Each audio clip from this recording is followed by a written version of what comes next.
Hello everyone, I'm Rasel and you are so much welcome here. Today I'm going to say something, and the thing is how to talk naturally, how to speak English naturally.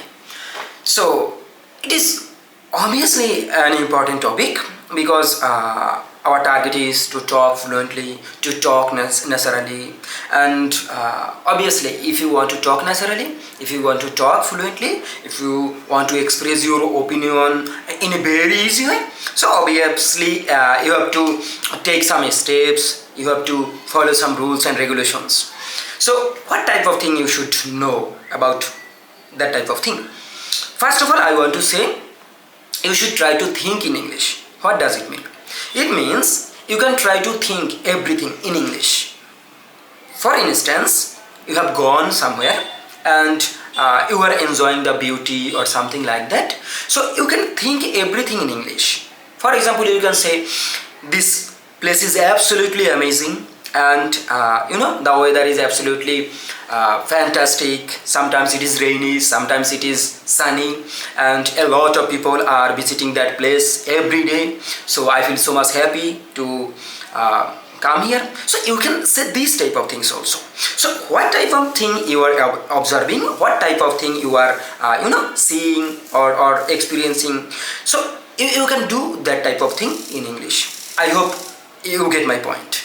And another thing is, sometimes we feel so much disappointed. Sometimes we are thinking that it is absolutely so much difficult to think in English, but it's not.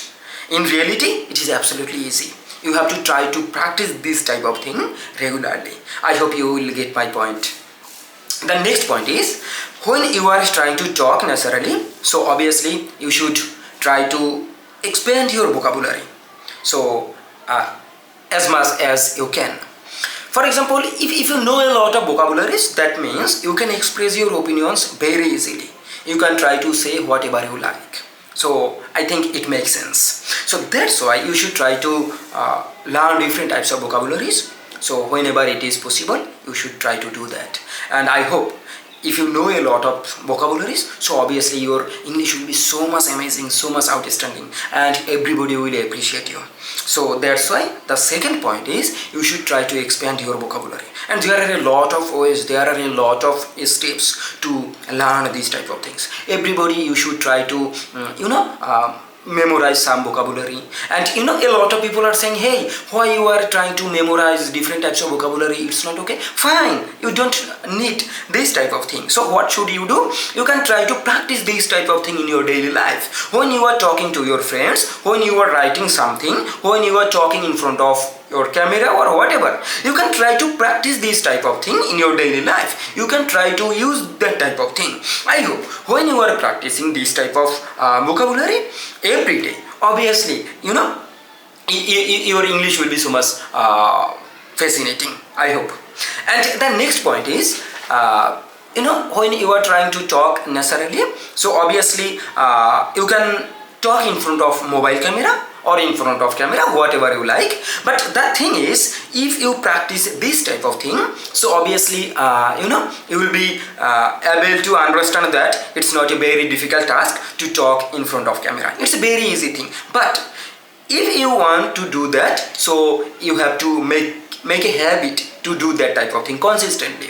Sometimes we are thinking that, okay, every day I will try to do that, but after some day, after maybe 1 day or 2 days, so we are thinking that, okay, it's not possible, it's difficult, we will not try to do that type of thing. So that's why in this regard, I would like to say, obviously you have to do it consistently.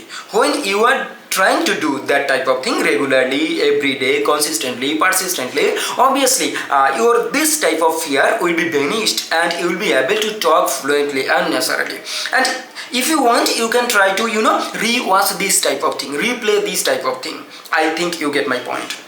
So when it is possible, you can try to that type of thing. You can try to record yourself. You can try to replay this type of thing. You can rewatch this type of thing, and you can try to find out what kind of mistakes you are making while talking to others, while talking in front of camera. I think you get my point.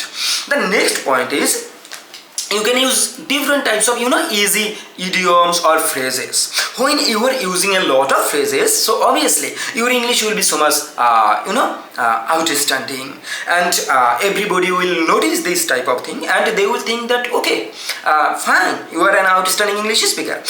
When you are watching any kind of videos made by different types of foreigners, different types of native speakers, so if you try to find out, you will be able to understand that they are using different types of phrase, different things. So when you are using, so obviously your English will be so much amazing like native speakers. So it's very easy thing. It's not a rocket science to understand. It's a piece of cake to to understand this type of thing. So that's why I would like to say, you should try to use different types of phrases, different types of idioms, and obviously if you want to use this type of thing in your daily life, obviously you have to practice this type of thing every day. If it is needed, you can memorize, but you have to practice this type of thing. When you are practicing a lot, obviously you will be able to memorize it. I think you get my point. The next point is, you shouldn't be disappointed. Sometimes when we are trying to learn something, sometimes we try to make an outstanding habit or something, so sometimes we might be disappointed. So it is so much bad, it is so much it is not okay at all. So you shouldn't be disappointed, you should be patient, you should try to take everything in a very easy way. Maybe you are making any mistake, so what is the problem here? It is very easy. So when you are trying to do something better, obviously you have to make different types of mistake. It is okay, but you have to learn this type of thing. In the future, you should try to understand that you will not make any mistake in the future. But if you make, okay, fine, you have to take this type of thing in a very easy way, and you shouldn't be disappointed at all. So when you are able to embrace this type of failure, so obviously so I hope you will be able to do something better in the future for sure. Anyway, that's it for today's topic. I wish you the very best of luck, and thank you so very much for watching this video till the very end. So I shall see you soon in the future for sure. So until then, stay safe, stay good. Bye for now.